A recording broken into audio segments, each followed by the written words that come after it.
Good morning student. आज हम कक्षा 12वीं की अर्धवार्षिक परीक्षा 2025-26 के हेल्थ केयर सब्जेक्ट के सभी ऑब्जेक्टिव क्वेश्चन को आज हम कवर करने वाले हैं। जिसका पहला प्रश्न आपको यहाँ दिया गया है, सही विकल्प चुनकर लिखिए। तो पहला प्रश्न है आपका, एक आदर्श संदेश की विशेषता क्या है? तो उपरोक्त सभी जो भी ऑप्शन दिए गए हैं वो सारे हो जाएंगे। 12 नंबर का प्रश्न है आपका, अस्पताल में हाउसकीपिंग की जिम्मेदारी किसके द्वारा प्रतिबंधित की जाती है? तो हेड नर्स हाउसकीपर के द्वारा।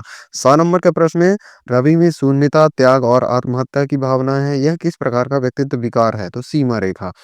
10 नंबर का प्रश्न है आपका, मानव शारीरिक अपशिष्ट की श्रेणी के लिए कौन सा रंग है? तो इसका आंसर हो जाएगा पीला।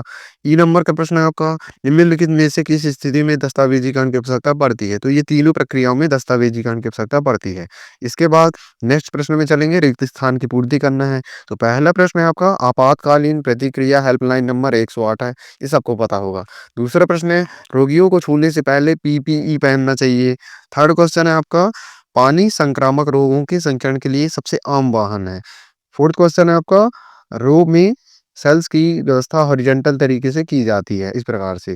फिफ्थ क्वेश्चन, अस्पतालों में उत्पन्न होने वाला लगभग 85% कचरा सामान्य श्रेणी के अंतर्गत आता है। इसके बाद नेक्स्ट प्रश्न में चलेंगे, जिसमें आपको सही जोड़ी बनाना है। तो पहला प्रश्न है आपका, तेज धार वाले औजार नीला रंग कोड से संबंध हो जाएगा इसका।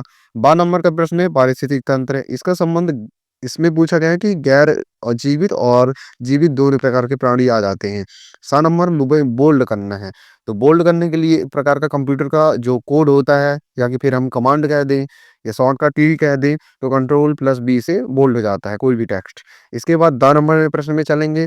तो खसरा या MMR, इसका आंसर हो जाएगा आपका पहली खुराक 9 से 12 माह। ई नंबर का प्रश्न है आपका, सामान्य रक्तचाप की जो रेंज होती है, परास होती है, 120 से 80 mmHg तक होती है। इसके बाद नेक्स्ट प्रश्न में चलेंगे, जिसमें आपको सत्य सत्य बताना है। तो पहला प्रश्न है आपका, टीका एक जैविक पदार्थ है, तो यह कथन सत्य है। जैविक चिकित्सा अपशिष्ट परिवहन के दो तरीके आंतरिक और बाहरी हैं, तो यह कथन सत्य है। तीसरा प्रश्न, टीकाकरण व्यक्ति की प्रतिरक्षा प्रणाली को मजबूत नहीं करता है, यह कथन असत्य है।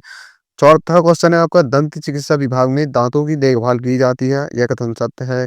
पांचवा क्वेश्चन, आमतौर पर बच्चों को दवाई देने के लिए सिरिंज या ड्रॉपर का उपयोग करते हैं, तो यह कथन आपका सत्य है। इस प्रकार से सारे ऑब्जेक्टिव क्वेश्चन आपके कवर हो जाते हैं।